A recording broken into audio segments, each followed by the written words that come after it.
سلام دوستم. سلام. با کجا رفته ایستاده؟ چرا اینقدر غمگینی؟ به روسیه یا اروپا به مهاجرت مهنتی رفتنیم، ولی راستی یگان شناس ندارم. خیر توکلی میروم، شاید بختم خندد و یگان کار خوبی پیدا کنم. دوستم، توکلی به مهاجرت مهنتی رفتن خطرناک است. برای مهاجرت بی خطر قبلا آماده دیده بعد به سفر برآمدن لازم. من به تو میفهمانم برای این چی لازم است. رفتیم. برای گرفتن مشورت رایگان اوید به مهاجرت مهنتی قانونی شما می توانید به خدمات مهاجرت وزارت مهنت، مهاجرت و شغل اهالی جمهوری تاجیکستان و ساختارهای آن در محلها مراجعت نمایید. برای آسان شدن کارتان می توانید در تلفنتان ضمیمه‌های مخصوصی موبیلی از قبیل cw.infomuhajir.tg را زیرکشی نمایید، زیرا معلومات‌هایی که در این ضمیمه جای داده شدند در خارج کشور به شما لازم می شوند.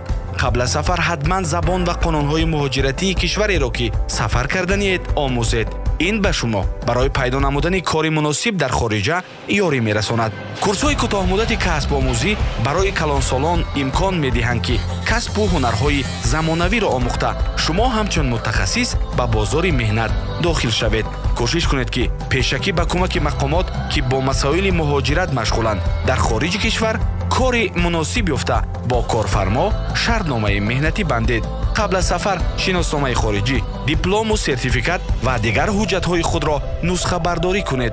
در صورت گم کردن حجت‌هایتان در خارج کشور این نسخه ها به شما یاری می‌رسانند. سراغ جای کار، مکان زیست، رقم‌های تلفن و معلومات‌های دیگر را درباره کارفرمایان خارجی‌تان به اهل عائله‌تان داده روید تا بدانند که شما به کجا و نزدیکی می‌روید.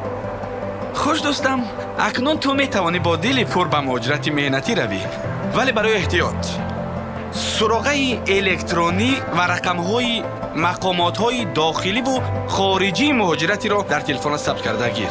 در صورتی به یگان مشکلی دچار شدن حتما به آنها مراجعت نما. به تو رای سفید؟